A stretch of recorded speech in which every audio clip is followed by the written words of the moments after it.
This is your weekly roundup on the EAC News Channel.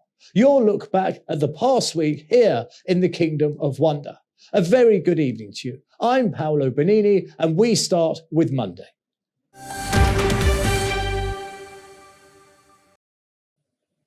After 7 months of delay, Prime Minister Hun Sen has finally inaugurated the new building of the Ministry of Land Management, Urban Planning and Construction. The new building is located in Phnom Penh's Sinsuk district. The inauguration was originally scheduled last April, but due to COVID-19, it did not happen.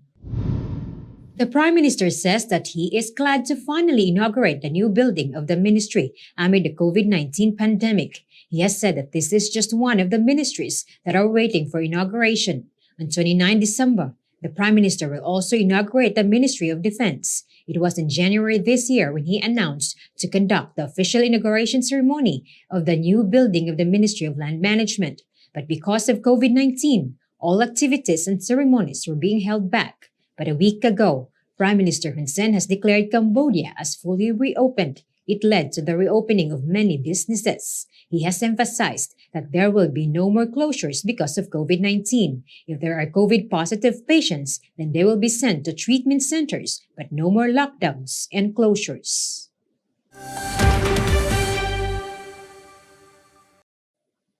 The Australian Foreign Minister Marise Payne has paid a courtesy visit to Prime Minister Hun Sen at the Peace Palace on Monday.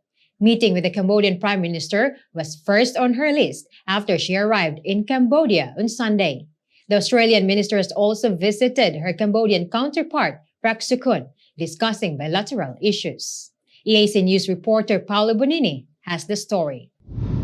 The Australian Foreign Minister, who is also the Minister of Women's Affairs, Marise Payne, has paid a courtesy visit to Prime Minister Hun Sen on Monday morning. She was warmly welcomed by the Prime Minister.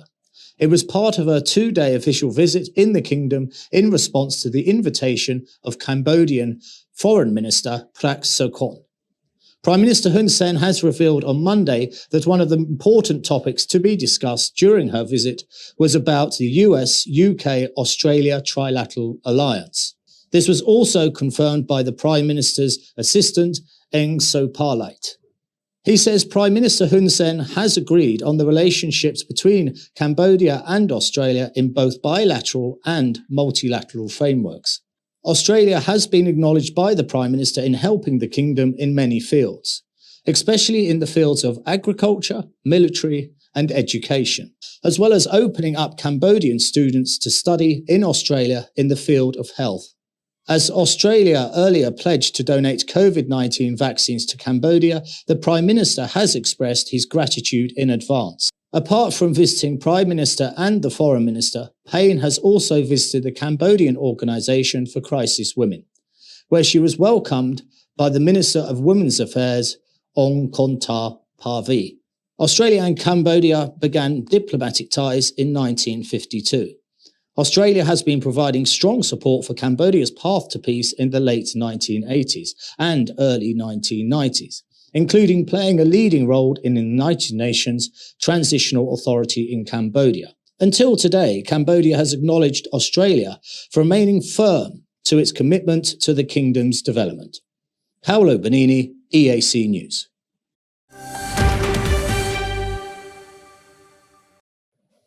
A police officer has been arrested for murdering his brother-in-law in Battambang province. The arrest was made by the Serious Criminal Force of Battambang on Thursday, after the victim's body was found already in a decomposition state. Battambang Serious Crime Unit says the murder case has been under investigation for over 2 months. EAC News reporter Paolo Bonini has the story.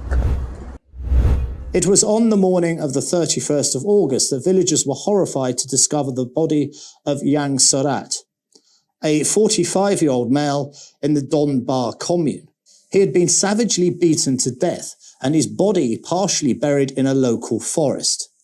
In an attempt to cover up his crime, the murderer dug a hole to hide the corpse, but the body was not fully concealed and was soon found by locals.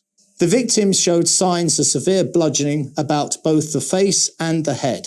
These injuries were the probable cause of death. According to the police report, the victim had been previously arrested for a minor disturbance. He was last seen with the suspect, Deputy Inspector General Da Sorka, on the 28th of August, who is the brother-in-law of the victim. The police officer was transporting the victim back to his home on release. That was the last time the victim was seen alive. Police say the case is now closed. Paolo Bonini, EAC News. Prime Minister Hun Sen has finally given a green light to wedding ceremonies. He made the announcement during the inauguration of the new building of the Ministry of Land Management, Urban Planning and Construction.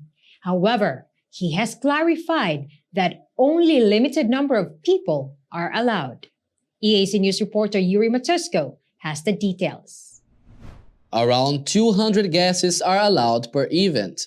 Workers such as waitresses, cooks, and filmmaking team are not included as part of the limited number. That is the instruction of Prime Minister Hun Sen as the country is living in a new normal way, living with COVID-19 but preventing the spread of it.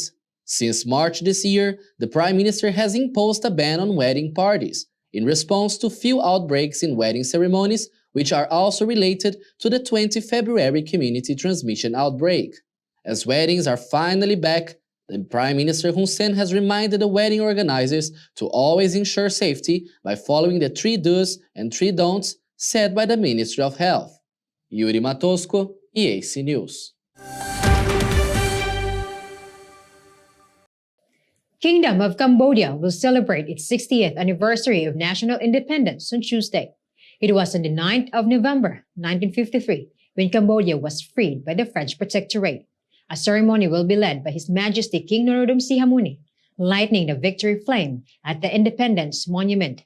It will be attended by heads of different ministries and government leaders to pay a tribute to all Cambodians who have sacrificed their lives to get independence. EAC News reporter Yuri Matusko has the story. For nearly a century, Cambodia was part of the French colonial empire in Southeast Asia. During World War II, the Franco-Thai War left the French Indo-Chinese colonial authorities in a position of weakness. The Proctorate was established in 1863 when the Cambodian King Norodom requested establishment of a French Proctorate over his country.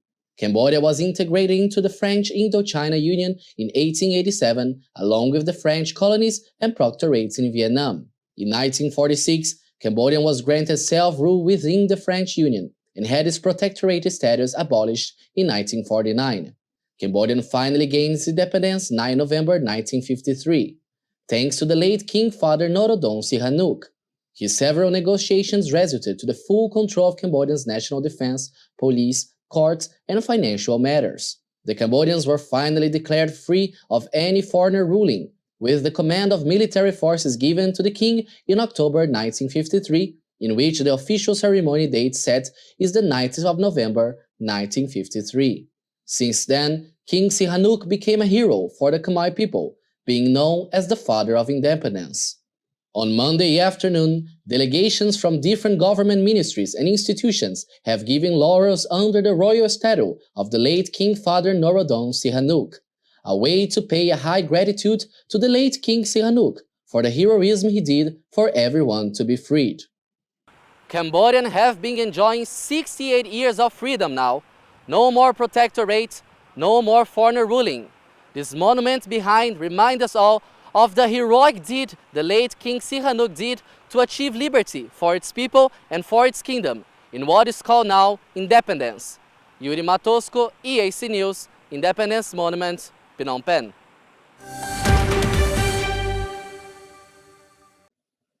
Now for a look at news making international headlines this Monday, 8th of November. Iraqi Prime Minister Mustafa al-Kadhimi has narrowly escaped an assassination attempt on Sunday after an explosive-laden drone targeted his residence in Baghdad, the country's military reported, while 7 of Kadhimi's security personnel were injured. The Prime Minister has called the attacks cowardly, saying that they work against a better future for the country. Al-Kadhimi calls for calm and constructive dialogue for the sake of Iraq and the future of Iraq. 3 drones were used in the attack, including 2 that were intercepted and downed by security forces, while a third drone hit the residence and that they had been launched from around 12 kilometers northeast of Baghdad.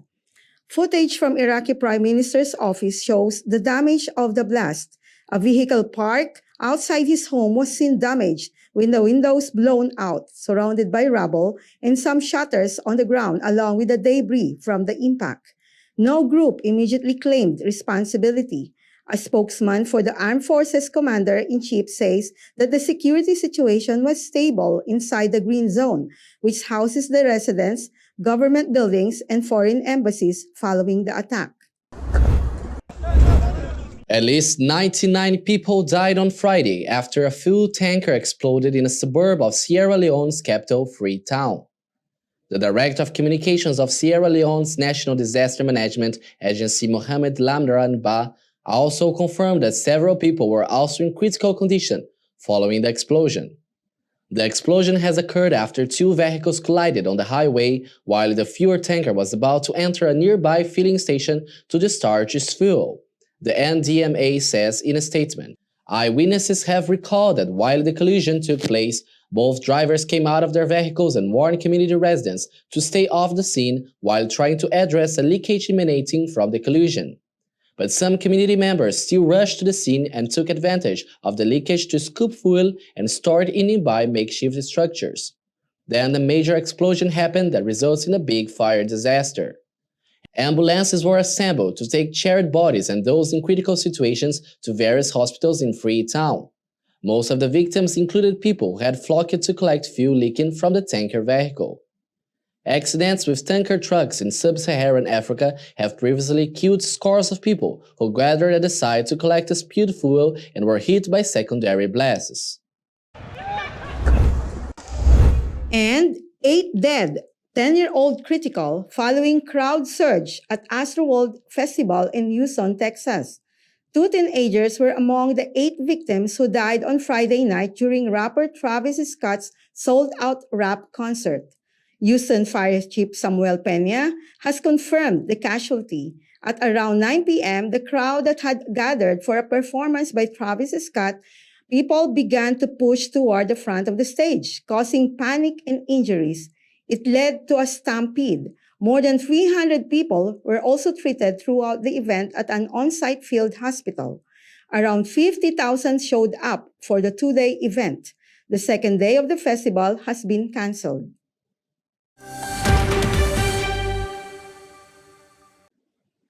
His Majesty King Norodom Sihamoni has already left for France on Wednesday morning. The King will attend the 41st General Assembly of the United Nations Education, Scientific and Cultural Organization, or UNESCO. With his absence in the Kingdom of Cambodia, the King has permitted the Senate President, Sai Chum, to lead the closing ceremony of the Independence Day on Thursday. EAC News reporter Paolo Bonini has our top story.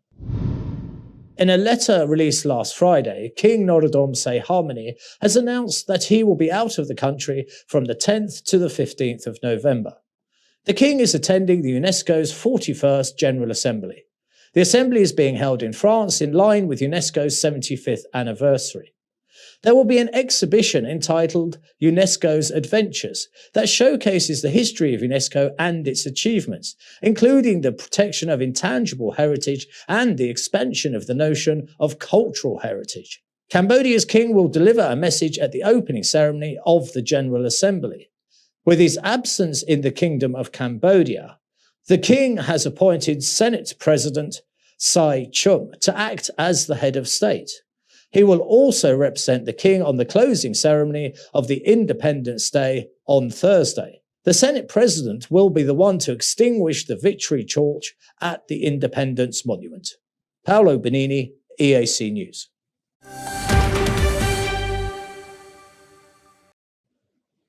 Prime Minister Hun Sen has remembered his son's death during Pol Pot's genocidal regime. He has recalled the tragic experience to their family that happened 45 years ago. The Prime Minister says he can still vividly remember when his newly born son was struck by the doctor, causing his instantaneous death.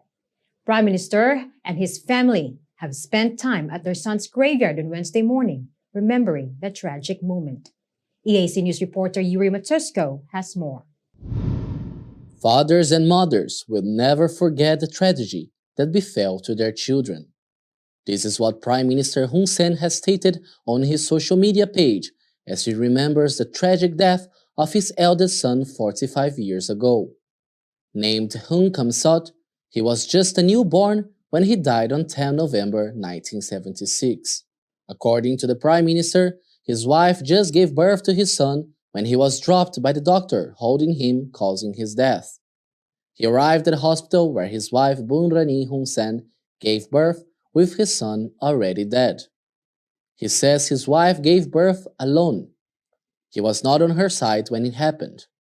Because at that time, the Khmer Rouge regime, people all over the country had lesser rights compared to animals. Prime Minister Hun Sen says he was shocked when he stepped into the hospital and was shouted that his wife had gave birth and the babe was dead. He immediately ran and he only saw blood was flowing from his son's mouth. He tried to shout for help to save his life while his wife was unconscious, not knowing her children was dead. The Prime Minister says there was nothing he could do. He asked the cruel commander to let him bury his son and take care of his wife after giving birth. But his request was not granted. Instead, he got insulted. He was not told that the doctors could bury his child because no matter if he would be the one to bury him, his child would never come to life. He was forced to leave his son's corpse with his wife still lying on the bed unconscious. The Prime Minister says that every time he remembers this tragic moment, he couldn't help but cry. He says the pain is unbearable and unexplainable. Prime Minister Hun Sen says he will never forget Pol Pot's abusive regime, killing millions of people, including his son. Yuri Matusko, EAC News. Prime Minister Hun Sen and Slovenian Prime Minister Janez Janša have virtually met on Tuesday evening. The two prime ministers have discussed improving the relations and cooperations between the two countries. Prime Minister Hun Sen has fully agreed to strengthen and expand the cooperation with Slovenia in all areas. This was decided during a virtual meeting with the Slovenian Prime Minister Janez Janša on Tuesday evening. It was confirmed by the Prime Minister's assistant, Ing Supalit. Supalit says that the two Prime Ministers have discussed potential areas for cooperation, including tourism, health, trade, and the economy. They have also talked about the exchange of visits to successfully promote the cooperation between the two countries. The Cambodian and the Slovenian Prime Ministers have also agreed that they will hand over the work leading to stronger cooperation to their Ministries of Foreign Affairs. One of the topics that will be reviewed by the two countries is the visa waiver for diplomats and other officials. In addition, the two heads of state have discussed the multilateral framework, which includes to strengthen cooperation in the fight against COVID-19. Prime Minister Hun Sen says that Cambodia is committed to promote free trade negotiations between ASEAN and the European Union, as the country is chairing the upcoming 13th summit of the Asia-Europe meeting, which will be held on 25 to 26 November through a video conference. Cambodia will also start chairing the ASEAN in 2022, which can be a great opportunity to further strengthen the cooperation. Slovenian Prime Minister Janez Janša has invited Prime Minister Hun Sen to visit his country early next year, which was accepted by the Cambodian Prime Minister. According to a report by Trade Economics in 2020, trade between the two countries was about $500,000. The 2 days visit of the Australian Minister of Foreign Affairs, Marise Payne, in Cambodia have yielded a fruitful outcome. The Australian Foreign Minister has relayed Australia's commitment to provide over 2 million doses of Pfizer vaccine to Cambodia. Prime Minister Hun Sen, as well as the Cambodian Foreign Minister Prak Sokhonn, have expressed gratitude to Australia's continuous support, along with the growing bilateral and multilateral cooperation between the two countries. EAC News reporter Yuri Matusko has the story. Australian Foreign Minister Marise Payne has paid a courtesy visit to Prime Minister Hun Sen on Monday. She has confirmed to the Prime Minister that Australia will provide 2.35 million doses of Pfizer vaccine to aid in Cambodia's fight against COVID-19. The first 1 million will arrive in the kingdom by the end of this year. They have also discussed about the Trilateral Security Partnership, or AUKUS. Spain has reaffirmed to the Cambodian Prime Minister that their participation in AUKUS is aimed at acquiring nuclear-powered submarine in order to develop capacity of its navy. She says they have no intention to establish a civil nuclear capability and that Australia remains committed to the non-proliferation of nuclear weapons in the region. The Australian Foreign Minister has also reaffirmed Australia's commitment to continue assisting and cooperating with Cambodia in various areas, such as economic development, demining, agriculture, health, and education, particularly the continuous provision of scholarship to Cambodian students every year under the Australian Award Scholarships and Mekong Australia Partnership programs. Spain has also met with her Cambodian counterpart, Prak Sokhonn. Cambodian Foreign Minister Prak Sokhonn has expressed gratitude towards the Australian government for their support through the official development assistance, particularly assistance towards Cambodians' urgent need in the fight against the pandemic. Since Spain is also the Minister of Women's Affairs in Australia, she has also paid a visit to Cambodia's Minister of Women's Affairs in Kantapavy and visited Cambodian Women's Crisis Center. She has committed to support Cambodia with the promotion of gender equality and addressing violence against women. Yuri Matosco, EAC News. New York federal prosecutors have filed a civil complaint against Denver Art Museum, keeping Cambodian artifacts acquired from the British art dealer and alleged smuggler, Douglas Latchford. The late Latchford was best known as a collector of Cambodian antiquities. Some of them have already been returned to the kingdom. The move, initiated by the United States, is to help the Cambodian government retrieve its valuable artifacts. EAC News reporter Yuri Matosco has the details. The case, United States of America versus the late 12th century Khmer sandstone sculpture, Depking standing Prajna Paramita, has been filed on Monday. It is seeking the return of 4 pieces to the Denver Art Museum that were acquired from Douglas Latchford. Latchford was known as one of the world's experts on Khmer Empire arts. In 2019, he was charged for being involved in looting and smuggling antiquities out of Cambodia and then selling them for millions of dollars. He later died in August 2020. Some of the Cambodian antiquities he took from Cambodia have already been returned this year through the coordination of the US government, his family, and Cambodia's Ministry of Culture and Fine Arts. The U.S. Attorney for Southern New York, Damian Williams, has released a statement saying, as alleged, Douglas Latchford papered over the problematic provenance of Cambodian antiquities with falsehoods, in the process successfully placing stolen goods in the permanent collection of an American museum. The court indicates that Latchford tricked the museum that he obtained the pieces legally. Accordingly, Denver Art Museum paid him over $800,000 for the 2 sculptures. The museum voluntarily relinquished custody of the 4 Khmer artifacts. The artifacts are believed to be 7th to 8th century old, including the Khmer sandstone sculpture depicting the sun god Surya. Yuri Matosco, EAC News.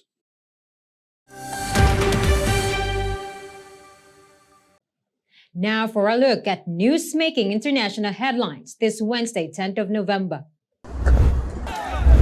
A footage shows how a migrant on Poland-Belarus border used a shovel in an attempt to break the razor wire fence and cross from Belarus to Poland on Monday, while others tried pulling down the metal fence and forcing their way through.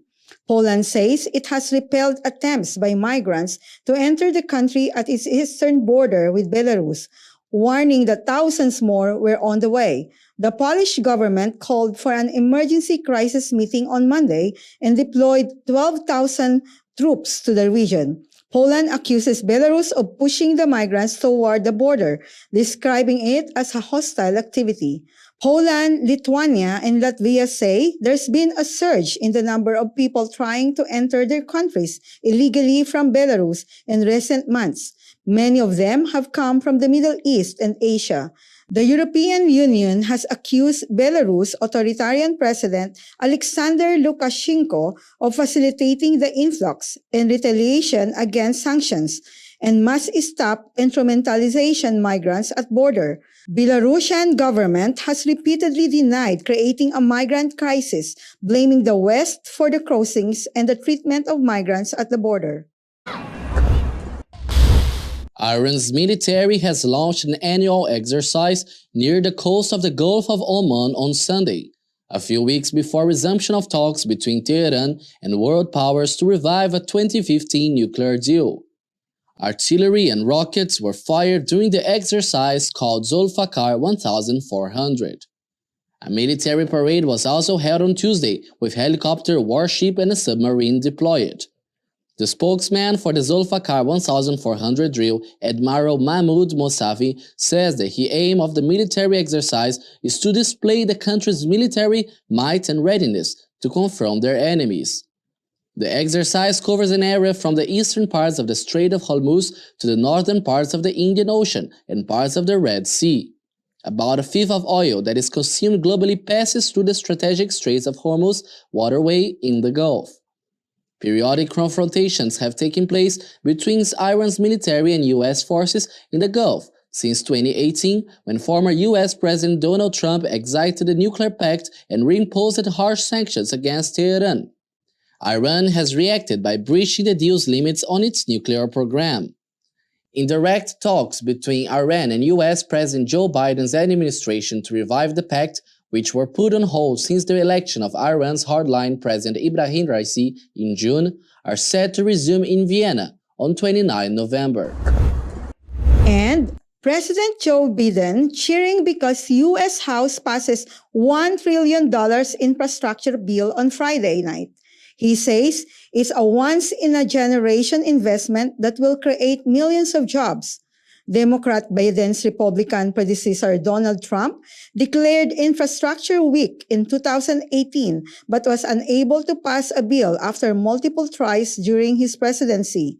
The bipartisan bill's passage gives President Biden a jolt of good news after sobering election losses for his Democratic Party this week and a drop in his approval ratings. Referring to the losses, Biden has said they showed American people what they want his government to deliver. We did something that's long overdue, that long has been talked about in Washington, but never actually been done. The House of Representatives passed an Infrastructure Investment and Jobs Act. That's a fancy way of saying a bipartisan infrastructure bill, a once-in-a-generation investment that's going to create millions of jobs, modernize our infrastructure, our roads, our bridges, our broadband, a whole range of things, to turn the climate crisis into an opportunity. And it puts us on a path to win the economic competition of the 21st century that we face with China and other large countries and the rest of the world. It's going to create more jobs, good-paying jobs, union jobs that can't be outsourced, and they're going to transform our transportation system with the most significant investments in passenger rail, the most significant investment in 50 years, in roads and bridges, the most significant investment in 70 years, and more investment in public transit than we've ever made. Biden said he will sign the bipartisan bill soon in a formal signing ceremony that highlights all the people who work on it, Democrats and Republicans alike.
EAC News fully supports the Royal Government of Cambodia's preventative and administrative measures against COVID-19. But we need you to play your part in helping bring the 20 February community transmission event to an end. Wash your hands regularly, sanitize wherever possible. Keep an eye on your body temperature. Use the Stop COVID QR code and maintain a safe social distance. But above all, please, please, please, wear a mask. Only together can we beat COVID-19.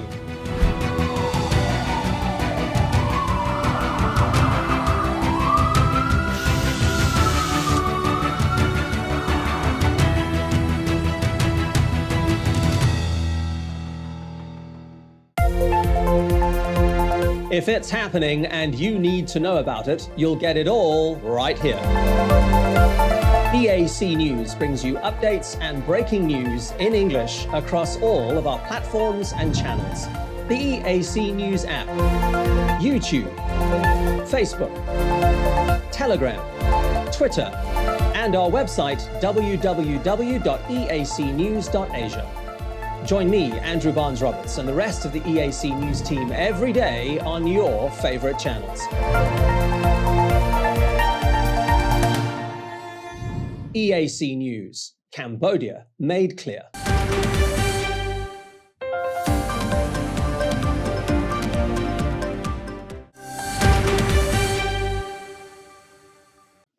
His Majesty King Norodom Sihamoni has arrived in France on Thursday, a day after he left the 68th Independence Day anniversary of Cambodia. The King left Cambodia for France on Wednesday to attend the UNESCO's 41st General Assembly.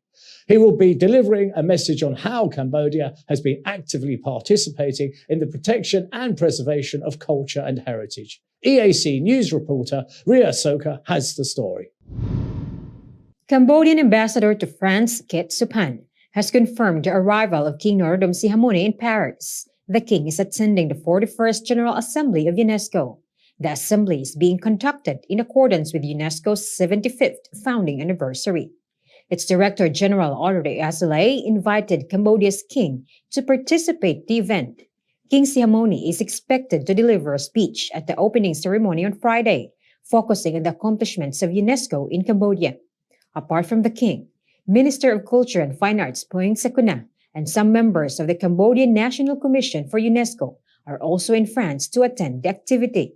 An exhibition entitled UNESCO Adventures will showcase the history of UNESCO and its achievements, including the protection of intangible heritage and the expansion of the notion of the cultural heritage. Cambodia has joined UNESCO on the 3rd of July 1951 and has been an active member since in the promotion of the preservation, protection, and development of culture, economy, society, and science. Raya Soko, EAC News.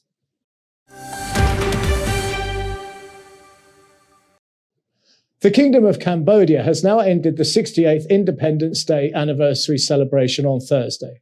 Due to King Norodom Sihamoni's absence, Senate President Se Chum extinguished the victory torch during the closing ceremony.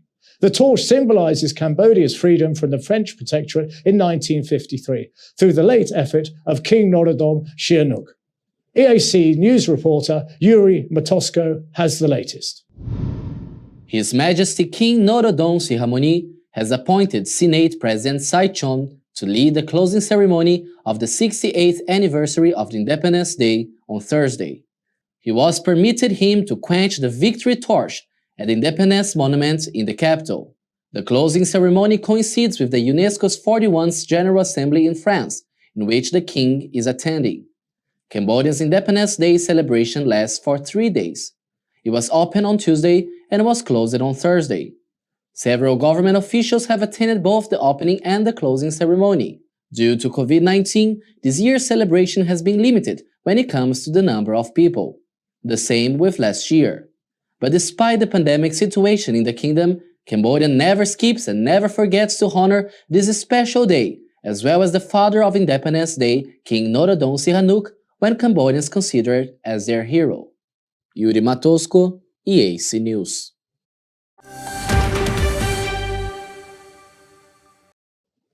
North Korea president congratulates Cambodia's king on the 68th Independence Day anniversary. On the occasion of the 68th Independence Day anniversary, Cambodia has received congratulatory messages from different heads of state and leaders. One of them is President of North Korea, Kim Jong-un. The North Korean president highlights the long-standing friendship and cooperation between the Democratic People's Republic of Korea and the Kingdom of Cambodia. EAC news reporter Ria Soko has the story.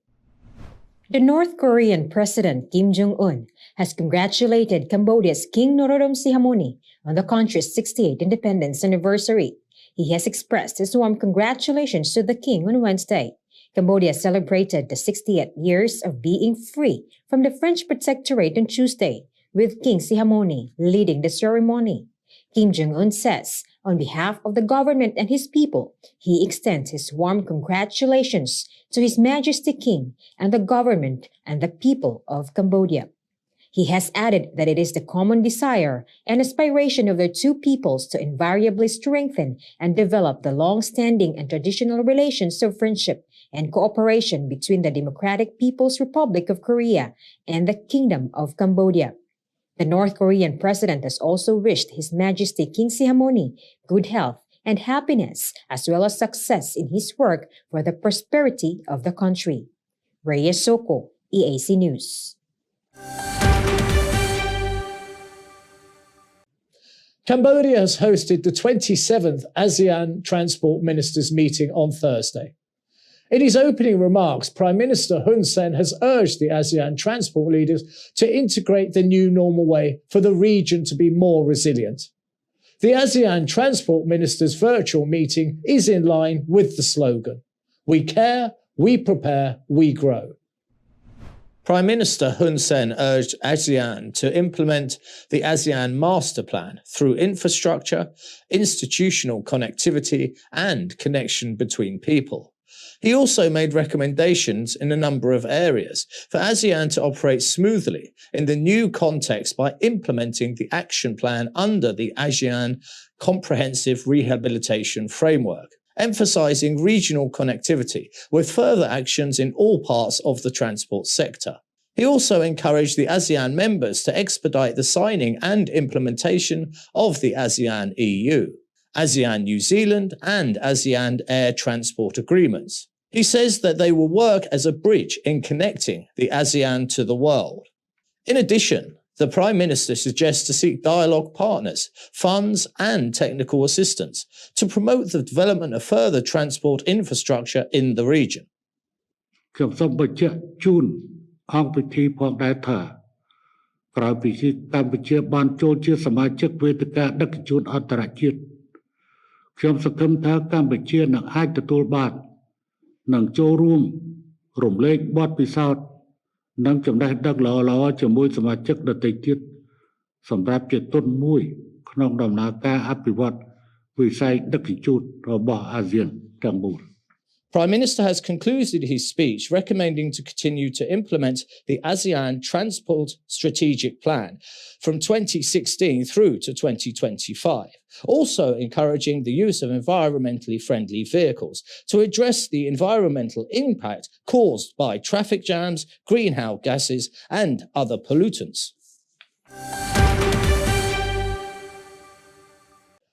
The United Nations Assistant Secretary-General, Khalid Kahari, has lauded the royal government of Cambodia for its vaccination success against COVID-19. He has paid a courtesy visit to Cambodia's Foreign Minister, Prak Sokhonn, on Wednesday, affirming that the UN is ready to provide further support to Cambodia's sustainable development. EAC news reporter Ria Soko has more. On his first-time visit to the Kingdom of Cambodia, UN's Assistant Secretary-General Khalid Kahari says the country's vaccination success is leading to a strong recovery from the COVID-19 pandemic. He made the visit at the Ministry of Foreign Affairs and International Cooperation, having a deep discussion with Cambodian Foreign Minister Prak Sokhonn. The foreign minister has reflected on Cambodia's revival since 1979 and achievement of durable peace, national reconciliation, and socio-economic development after the completion of the UN Transitional Authority in Cambodia in 1993. As the ASEAN-UN Comprehensive reaches 10th year, the two officials have discussed on accelerating the cooperation in various areas. Those areas identified in the ASEAN Comprehensive Recovery Framework. They have also shared the same view on encouraging close cooperation between the UN Secretary-General's Special Envoy and the ASEAN Chair's Special Envoy on Myanmar. UN Assistant Secretary-General Khalid Kiare and Foreign Minister Prak Sokhonn are both looking forward to further progress in the implementation of the ASEAN-UN Plan of Action 2021-2025. Rhea Soko, EAC News. Now for a look at news making international headlines this Thursday, the 11th of November. Russian strategic bombers have carried out flights over Belarus on Wednesday in a show of support for Belarus President Alexander Lukashenko as a standoff over thousands of migrants continued on the country's border with Poland. The Russian Defense Ministry has confirmed that two Tu-22 M3 bombers have patrolled the airspace and helped test Belarus and Russia's joint air defense system. The patrolling mission was undertaken amid rising tensions between Minsk and Warsaw over a migrant crisis at their mutual border. The Russian Foreign Ministry has warned the European Union against provoking Belarus president with further sanctions after Poland and its neighbors accused him of deliberately sending people from the Middle East, Asia, and Africa to illegally cross their borders. The scene was tense on the streets of Bolivia on Tuesday as protesters and police faced off over a law against so-called illicit profits and terrorists' financing that critics claim is a government tactic to seize private property. Opposition civil and political groups have joined the strike, accusing the socialist government of President Luis Arce of using laws and the justice system to centralize power and crack down on opposition. Thousands of union members marched in the main cities of the landlocked South American country against the law, while drivers suspended public transport services. While in the city of Santa Cruz, protesters blockaded roads. Footage showed police using a water cannon and tear gas near protesters. A top union leader says the government is doubtful and wants to find out where the unions get their money and their merchandise. He further claims that there is a big fear on the part of the government that they will take everything from them. The strike, while widespread, did not have the support of the powerful Central Obrera Boliviana Union, which is more closely allied with the government. The country has been sharply divided since the abrupt resignation of former socialist leader Evo Morales in 2019 amid protests. His party, back in power with a new president, accuses the conservative opposition of leading a coup against him.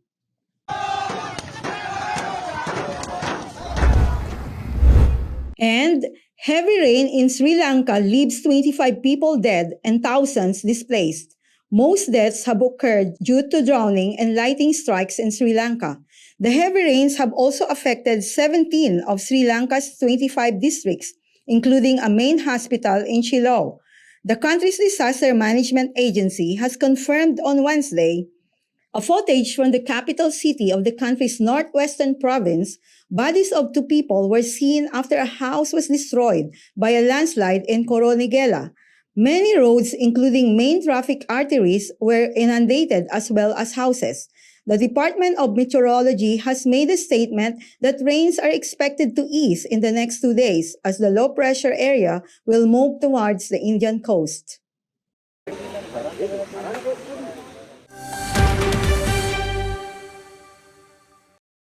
Good news for those planning to get married. Prime Minister Hun Sen has just removed the limit of the number of guests for wedding ceremonies. He has announced on Friday afternoon, saying that the number of people must be in proportion with the space of the venue, in accordance with health and safety guidelines for COVID-19 set up by the Ministry of Health.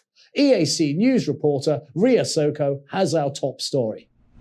Prime Minister Hun Sen has surprised the public on Friday for making changes on the number of guests allowed in wedding ceremonies. no more limits from now on. It was on Monday, during his speech at the inauguration ceremony of the Ministry of Land Management, Urban Planning and Construction, when he said that weddings must only have a maximum of 200 guests, including the service provider. But after thorough assessment with different ministries, the Prime Minister says that the number of guests must be according to the space of the venue. The Ministry of Health has to work with Ministry of Cults and Religions, checking spaces as the basis for determining people. And about the 200, it hurts. Therefore, the standard should be kept a distance of 1.5 meters.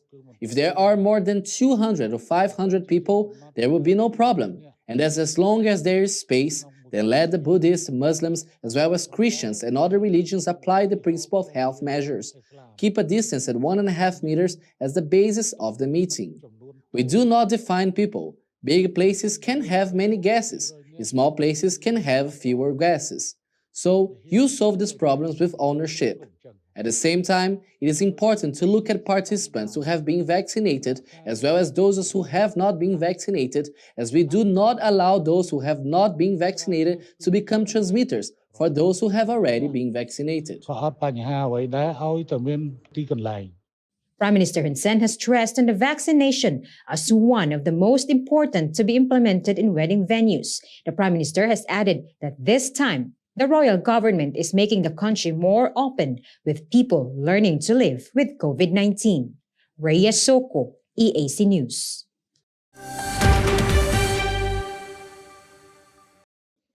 Following the earlier announcement of the number of guests for wedding ceremonies, Prime Minister Hun Sen added that Cambodia is now fully reopened to all public gatherings. He has emphasized the inclusion of the political parties' gatherings.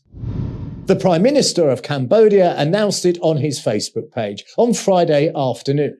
He says, from now on, unlimited gatherings can now be carried out on various celebrations. He specifies that it includes legal gatherings of political parties. However, health rules must be followed to prevent the spread of the COVID-19 disease. Prime Minister Hun Sen has fully reopened the country on the 1st of November, urging the general public to learn to live the new normal way. After months of restrictions due to the 20th of February outbreak, gatherings for religious ceremonies are finally permitted across the country. It was announced by the Ministry of Cults and Religious Affairs on Thursday, saying that preventative measures against COVID-19 must be strictly followed. EAC News reporter Yuri Matosko has those details. Since the 20th February outbreak, no religious ceremonies have been held in the kingdom. It was especially hard during national holidays, such as the traditionally celebrated Pichon Ban Festival. But after Minister of Cults and Religious Affairs Chit Sokhon's approval, people can now gather and celebrate for religious ceremonies in temples together with their family and friends. It comes with a series of adjustments made by Prime Minister Hun Sen since his official speech earlier this month, stating the country should learn how to live with COVID-19 in what's being called the new normal. After cinemas, beer gardens, matches on stadium, now it's time for the religious gatherings in the most Buddhist country in the world. However, safety measures still need to be followed, such as respecting the 3 do's and don'ts procedure, as well as presenting a COVID-19 vaccination card before entering religious places. Yuri Matosko, EAC News. One of the most affected businesses in the kingdom is entertainment clubs, but they are now being advised to prepare for reopening. The Minister of Tourism has announced on Thursday that there may be an announcement for the reopening of high-risk businesses at the end of the month. So the ministry has advised the owners of KTVs, disco bars and other entertainment clubs to start preparing for opening. News reporter Rhea Soko has those details. The month of December gives hope to the high-risk businesses owners. The Ministry of Tourism has already set the standard operating procedures for them to follow in preparation for the reopening. Last week, Prime Minister Hun Sen has announced that owners of KTVs, disco bars, and other entertainment clubs should wait until the end of November. The royal government is assessing the businesses in the middle of the COVID-19 pandemic situation in the country. The Tourism Ministry has released the guidelines on Thursday for the high-risk businesses to adhere so they can reopen starting next month, if the government allows. The guidelines include training for business owners and employees on tourism safety rules in line with the new normal. They also have to be ready for regular inspections if they follow the SOPs. In case the guidelines are not followed, the Capital Provincial Administration shall take additional measures as required to shut down the business in accordance to the law enforced. Reyes Soko, EAC News. With airlines opening worldwide, there is some very welcome news from the airport authorities as they kick into a higher gear to not only welcome much-needed tourists, but also to increase essential freight. Spokesman for the Secretariat of State for Civil Aviation, Sinchan Saray-Vutta, sat down with me to discuss the outlook for airline travel and the biggest priority, that of passenger safety. As you know, that government never close our country, okay? But we have some restriction from most high-risk country like Indonesia, like Malaysia and Philippines. Nowadays, government have decided to reopen this direct flight again. It means from Indonesia and from Malaysia and from Philippines. And the rest, we do not have any restriction.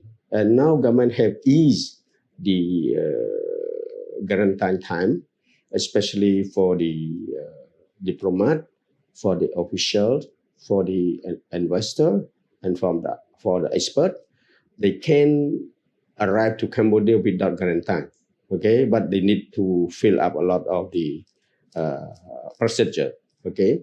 But secondly, for vaccinated tourism, we also open for the who have vaccinated at least 2 doses or with the 3rd dose. Okay, they can go to the designated area where they can enjoy their time after 5 days. If the government didn't find any positive case, so they can travel around Cambodia. He also spoke of potential safety concerns arising from planes laying dormant for so long. Even those we are industry, aviation have been affected by the pandemic, but the safety is not assumption. Okay, so the authority from our side, we still oversee to ensure that aircraft have been implemented or have been compliant with the safety measure, have been update all their SOP, okay, have been validate all their technical and personal resources.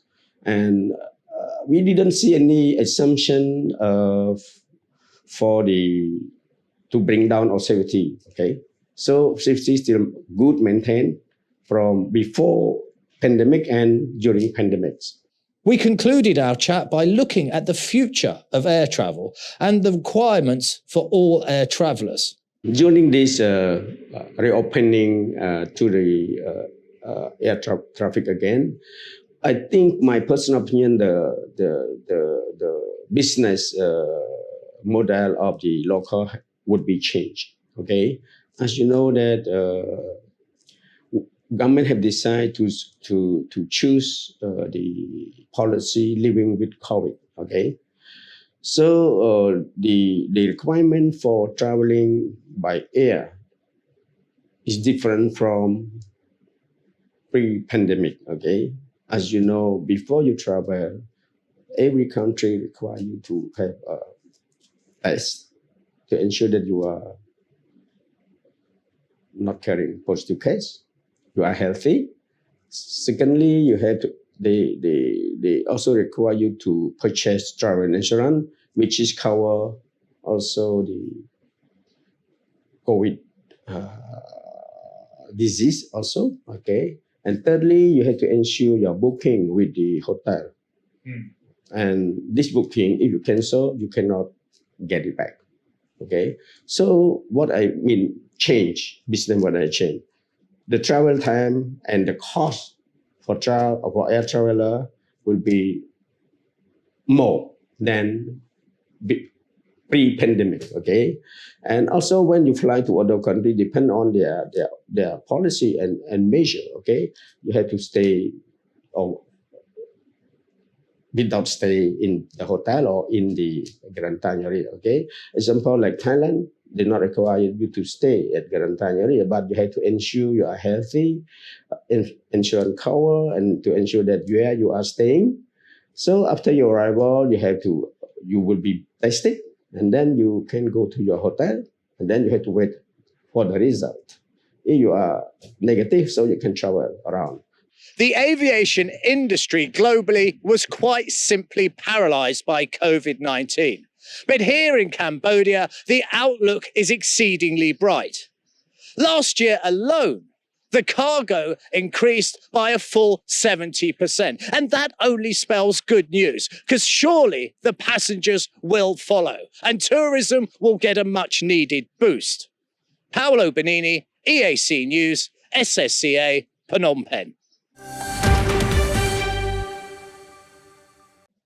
7 Cambodian migrant workers died after drinking a sanitizing alcohol while in quarantine at Bante Minche province. The workers, who came from Thailand, believed to have drunk the alcohol, which is supposed to be used for sanitation. They mixed it with tea and soft drinks, resulting in their deaths. EAC News reporter Ria Soko has the story. 7 out of 25 migrant workers died from drinking sanitizing alcohol while in quarantine at Koh Tum Center in Poipet City. They mixed the alcohol with soda and tea. Poipet City Deputy Governor Hun Virak has told EAC News that the workers came back from Thailand. He says they prohibited them to bring the alcoholic beverages such as beer inside the quarantine. So instead, the workers used the alcohol for sanitization available in the quarantine center and mixed it with soda and tea on Thursday afternoon. Soon after drinking, the workers show poisoning symptoms. They were rushed to Poipet Referral Hospital and some to Siem Reap Provincial Hospital. Bante Minche's Department of Health Deputy Director Rune Suthe says that as of Friday morning, 7 did not survive the poison from the alcohol. He also says that they are collecting samples of the drink for examination. Rhea Soko, EAC News.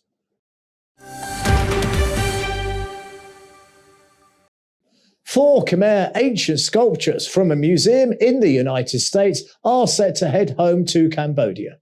The Ministry of Culture and Fine Arts made the announcement on Thursday, stating that this was achieved with the support of a Memorandum of Understanding between the Government of United States of America and the Royal Government of Cambodia. EAC News reporter Ria Soka has that story. The U.S. government, led by the United States Attorney's Office for the Southern District of New York and Homeland Security Investigations, filed a civil forfeiture action relating to the 4 Khmer sculptures from Denver Art Museum. Minister of Culture and Fine Arts Phung Sakuna says that they are thrilled to continue to welcome such precious treasures back to Cambodia and very pleased with the ongoing collaboration with the U.S. government. 3 of the 4 ancient sculptures are sandstone. 1 depicts the standing Prajnaparamita, believed to be from 12th to early 13th century. It is the Bodhisattva of wisdom and the spiritual mother of all Buddhas. Another is the statue of Surya, the sun god of Hinduism from 7th to 8th century. 3rd is the sandstone lintel depicting the sleeping Vishnu and birth of Brahman from 7th to 8th century. And the last one is an Iron Age bronze bell. According to witnesses, this bell was found as a set of 12 bells arranged in a circle around a central stone in the area of Pursat to Battambang provinces.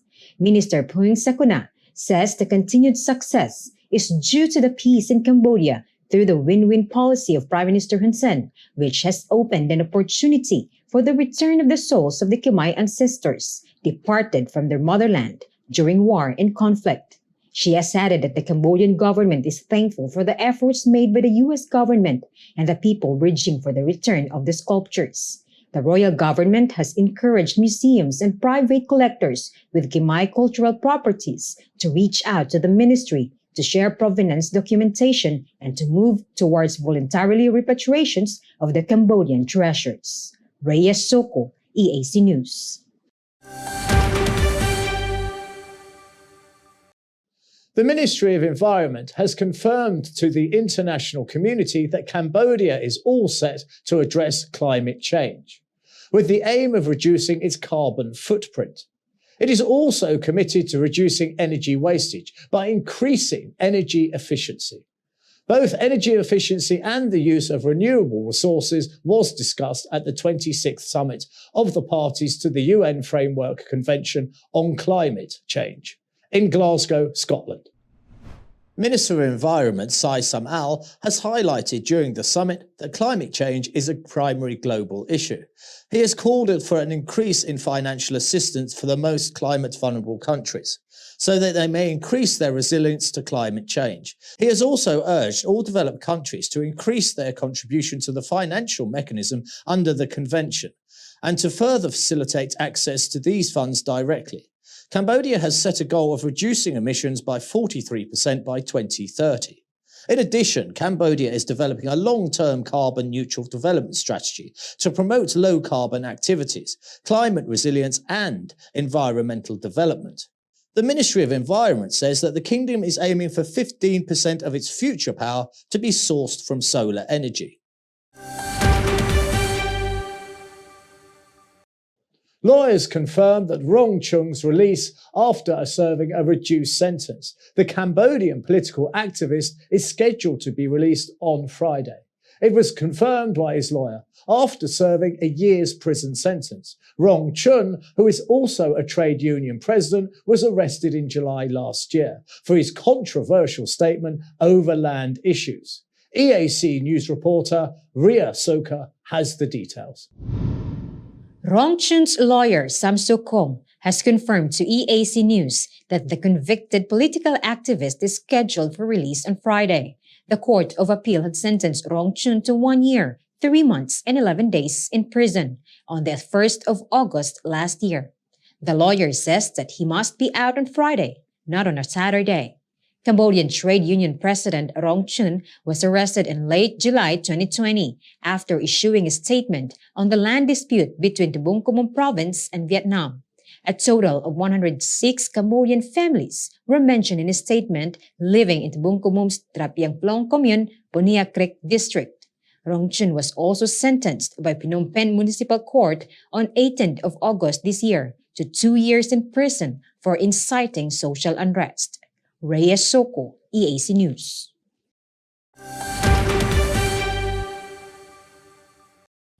Now for a look at the news making international headlines this Friday, 12th of November. The future that could only be imagined in movies and dreams in the past has come true when South Korea has demonstrated a system for controlling urban air mobility vehicles on Thursday. It is hoped to serve as taxis between major airports and downtown Seoul as soon as 2025. A two-seater multi-rotor personal air vehicle from Volocopter was mobilized for a government event to see how air transportation and urban air mobility can coexist at crowded airports. Volocopter is a German aircraft manufacturer specializing in the design of electric motor-rotor helicopters for air taxi use. After a 3-minute flight of about 3 kilometers at a speed of 48 kilometers per hour is a designated corridor, the Volocopter flying vehicle landed safely onto a takeoff place at Gimpo Airport located in the western end of Seoul. Speculators were government officials and members of Urban Air Mobility Team Korea, which is a public-private consultative body that aims to commercialize drone taxis in 2025. Urban air mobility is an ecosystem covering personal air vehicles and infrastructure such as a new navigation system, takeoff and landing fields, and charging technologies. At least 14 people have been killed on Thursday due to heavy rain pounding India's southern Tamil Nadu state. Several districts in the state are on high alert, bracing for more torrents as a depression over the southwest Bay of Bengal. The India Meteorological Department has given a warning of intense rain in isolated places. Footage shows residents wading through knee-deep water and vehicles nearly submerged on flooded roads. A state government official says some of the deaths were due to walls collapsing on people. 2 people were killed in the past 24 hours. At least 800 huts have been destroyed. Multiple teams of the National Disaster Response Forces have been sent to help local authorities with rescue efforts. In Chennai, which is among the worst hit, hundreds of people have been led to safety from vulnerable areas. Authorities have also set up more than 100 relief centers and distributed free food to the victims. Flights into Chennai have been suspended. The rains this week are among the heaviest to have hit the city since 2015. And Russian flag carrier Aeroflot has denied any involvement in organizing mass transportation of migrants and refugees from the Middle East travel to Belarus on Thursday. The European Commission was considering sanctioning the state-controlled airline for participating in what Commission Chief Ursula von der Leyen has called human trafficking. It triggered a furious response in Moscow and saw shares in the airline fall by as much as 2% at the start of trading Thursday. After the reports on possible sanctions, the company has issued a statement saying that the airline does not operate regular flights to the cities of Iraq and Syria or flights on the Istanbul-Minsk route. Charter flights to these destinations are not carried out. The situation on the border between Belarus and Poland has escalated dramatically in recent days, with thousands having traveled from the Middle East to the ex-Soviet country amassing at the Polish border, hopes of crossing into Europe and seek asylum.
EAC News fully supports the Royal Government of Cambodia's preventative and administrative measures against COVID-19. But we need you to play your part in helping bring the 20 February community transmission event to an end. Wash your hands regularly, sanitize wherever possible. Keep an eye on your body temperature. use the Stop COVID QR code, and maintain a safe social distance. But above all, please, please, please wear a mask. Only together can we beat COVID-19.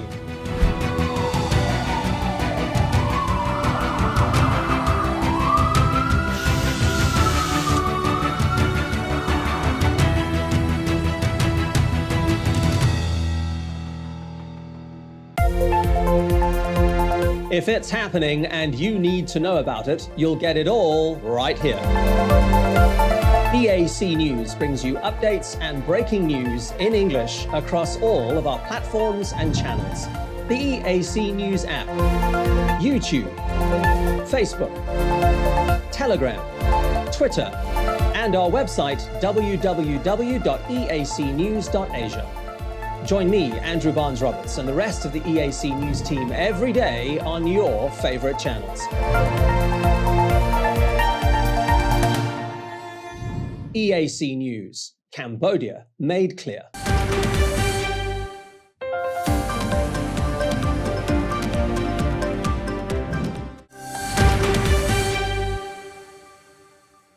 Red Bull's Max Verstappen has celebrated a dominant win in the Mexico City Grand Prix on Sunday to surge 19 points clear of Lewis Hamilton in the Formula One Championship with 4 races remaining. 7 times world champion Hamilton was second for Mercedes, holding off Red Bull's Sergio Perez, who became the first Mexican to stand on his home podium at the jubilant Autodromo Hermanos Rodriguez. Red Bull closed the gap to Mercedes in the constructors' standing to 1 point. The championship leader seized the lead into the first corner from third on the grid, after going 3 abreast with the 2 Mercedes and gave Hamilton no chance to hit back once the initial safety car period was out of the way. It just shows how fast their car was when Sergio was that close behind me and able to follow that closely. He did a great job, so he was applying that pressure and just kept going. But I really enjoyed the race still. Perez was hoisted high on the shoulders of his mechanics as he waved the Mexican flag to salute the crowd before the podium ceremony. It's an unbelievable day. Obviously, I wanted more, today I wanted to get the 1-2 for the team. It was pretty close, but I didn't have a single chance, to get through. Still, I gave my full heart, for these people. I could actually hear them when I was going through here. It was pretty enjoyable. Verstappen took the checkered flag 16.555 seconds clear of Hamilton to seal his 9th victory of the season, 3rd in Mexico and 19th of his career. It's incredible. I mean, of course, having Checo as a teammate coming here to Mexico is amazing, but even before that already, all the time the fans here, they've been incredible. They love Formula One, so it's really, really nice to be here. The safety car was deployed until lap 4 after a collision at the start between Haas Mick Schumacher and Alpha Starty Yuki Tsunoda, while McLaren's Daniel Ricciardo tagged the back of Valtteri Bottas' Mercedes and lost his front wing.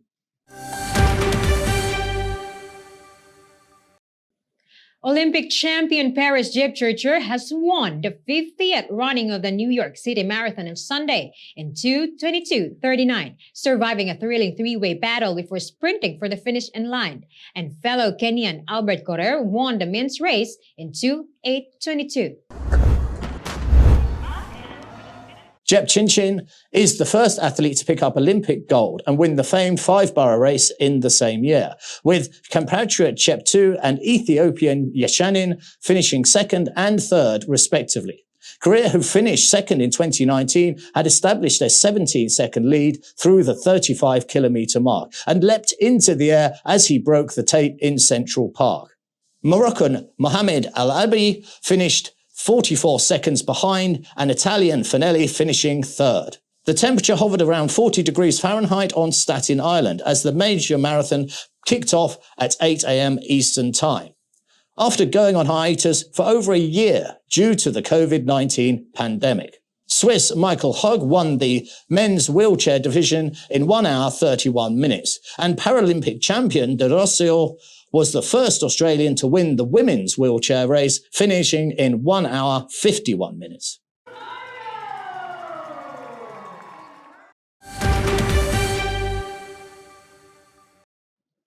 Chinese freestyle skier Eileen Gu became the first woman to land a double cork 1440. The 18-year-old made history whilst training at Beijing 2020 Stubble, Austria.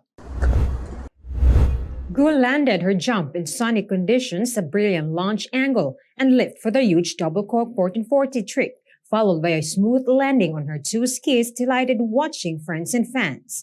Gu, whose father is American and mother Chinese, earned her first International Skate Federation Freeski World Cup victory in 2019 and went on to back it up by producing fine performances in big competitions around the world last season. She finished the 2021 Winter X Games in Aspen with superpipe and slopestyle golds, as well as a bronze medal in big air, then added 2 golds and 1 bronze at the 2021 FIS World Championships. Gu has chosen to represent China at the upcoming 2022 Beijing Winter Olympics. Optimism is rising high in Argentina's national soccer team as Lionel Messi participates in the last training session before the World Cup qualifier against Uruguay on Friday. Messi has recovered from a left leg injury for which he flew to Madrid to seek advice from specialists. He was seen training without any restrictions during practice. Argentina's national team is in second place of the South American qualifying group, 6 points behind the leaders, Brazil. Uruguay's team holds 5th place in the South American standing.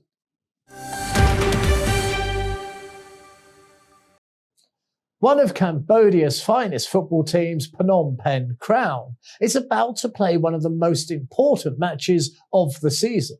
They are competing in the Metphone Cambodian League and have a string of victories behind them. On Saturday, the match is against Visaka Football Club.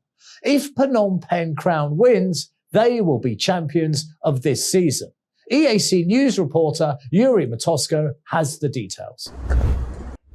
The players are tying their laces, stretching their bodies, and warming up on field. They are all focused for Saturday's big match. Phnom Penh Crown's head coach Oleg Starinsky has told EAC News the club want nothing less than victory.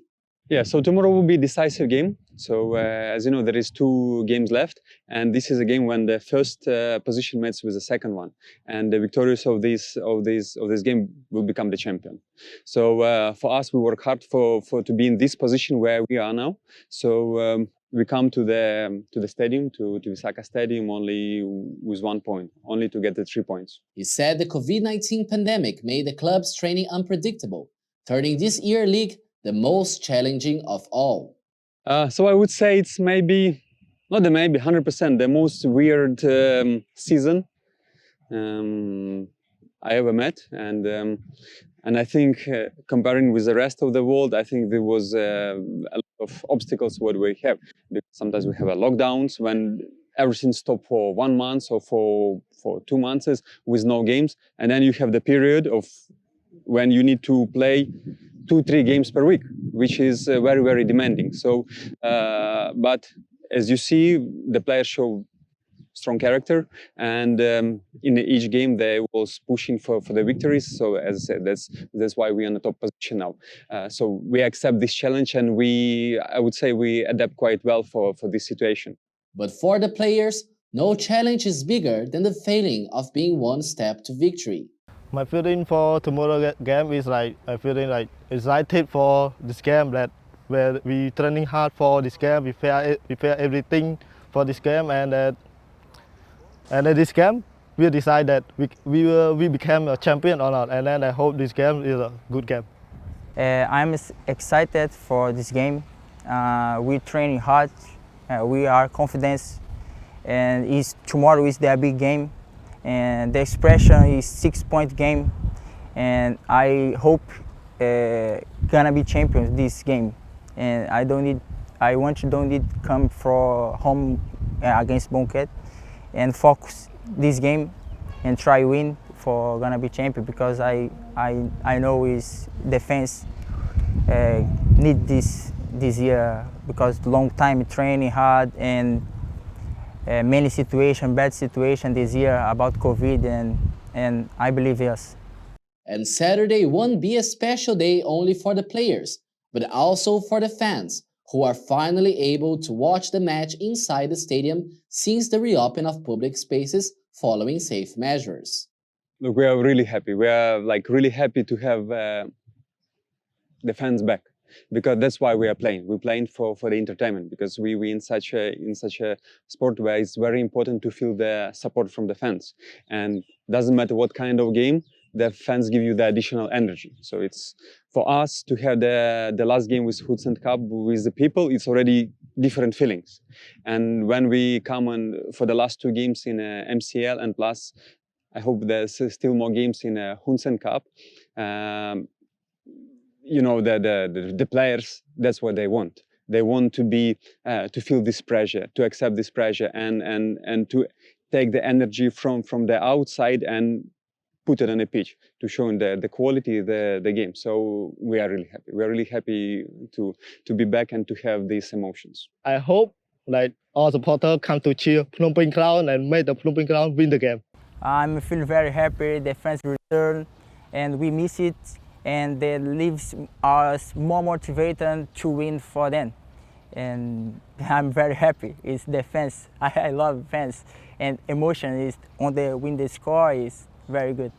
EAC News brought one lucky fan to exclusively watch the players training for tomorrow's match. He said watching them on screen is not the same as on stadium. As one of the biggest fans of Phnom Penh Crown since 2010, I'm very happy to be back at the stadium to watch our team play in, we can see face to face, not on TV or look through YouTube or Facebook again. And I'm so glad. I have seen many victories that Phnom Penh Crown have achieved in the past few years, and I'm looking forward to see the victory of tomorrow game. We will be the championship tomorrow game. We are Phnom Penh Crown, we are the Red. Phnom Penh Crown will play tomorrow against Visakha Football Club on Prince Stadium, Phnom Penh at 3:30 p.m. with the ticket price at 10,000 riel. PPC, I give my life on the pitch. Let's go, vamos PPC, vamos. Since the 20 February community outbreak, the public is not allowed to watch the match in person. But now, with the country set to the new normal, they're finally able to cheer for their players inside the stadium. And it comes as the best time for the fans of the Phnom Penh Crown. They are about to win the championship of the MCL. Yuri Matosco, EAC News, RSN Stadium, Phnom Penh. 4 Cambodian female athletes have already left Cambodia to compete in the World Petanque Championships in Spain, scheduled on the 12th and the 14th of November. They will soon be followed by the male athletes, who will also compete from the 19th to the 21st of this month. Deputy Secretary General of the Federation of Bules and Petanque of Cambodia, Kin Samnang, says that the 4 female athletes are already heading to Spain. The 4 athletes chosen to represent Cambodia are Uk Sreimam, Un Sreya, Sreang Sorakim, and Kud Siare. They are the best players selected from the National Petanque Championship 2021 recently held. They are joined by the Secretary General of FBPC, Suk Sabaina, FBPC Advisor, In Kim Sron, and Coach Sok Mong. The Cambodian male petanque athletes will also leave Cambodia soon to join the competition from 19 to 21 November at the same venue in Santa Susana, Spain. The 2021 World Petanque Championship has 3 categories, such as the Women's Championship and the Junior World Championship and the Men's Championship.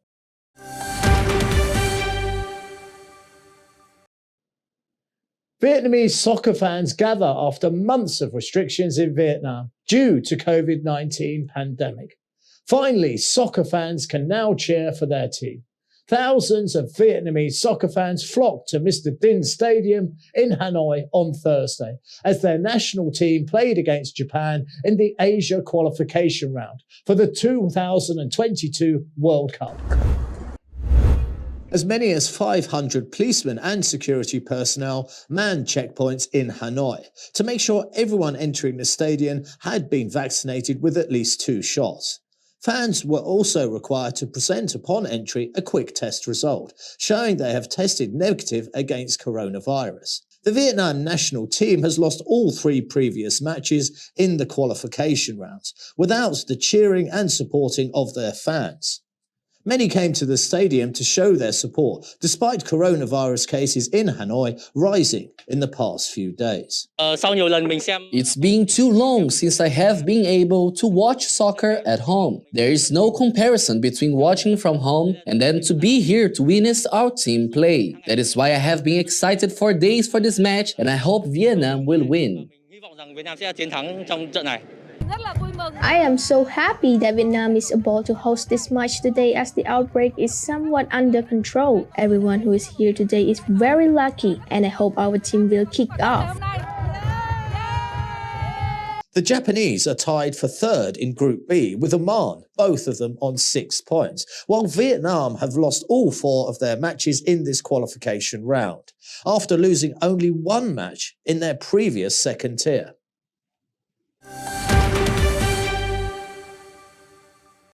German carnival season officially opens in Cologne, Germany.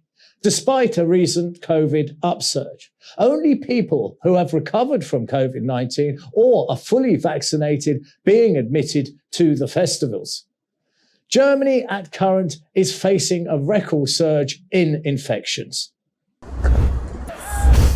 Every year on 11th November, at exactly 11:11 in the morning, costumed people storm the town halls and symbolically take power for the coming weeks.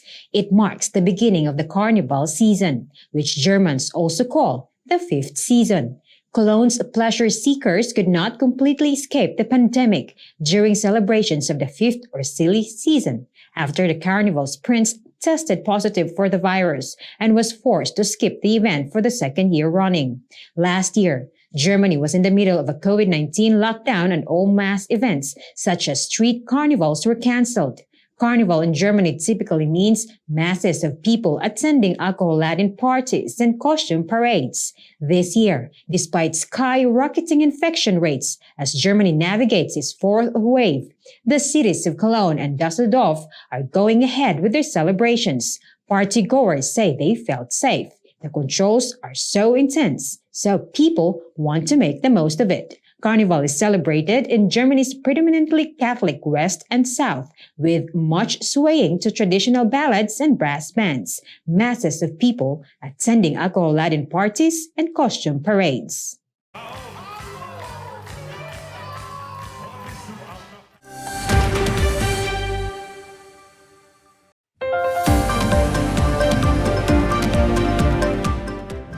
Thanks for watching the Weekly Roundup here on the EAC News Channel. More from the EAC News team in the Daily Roundup on Monday night at 8 p.m. I'll see you then.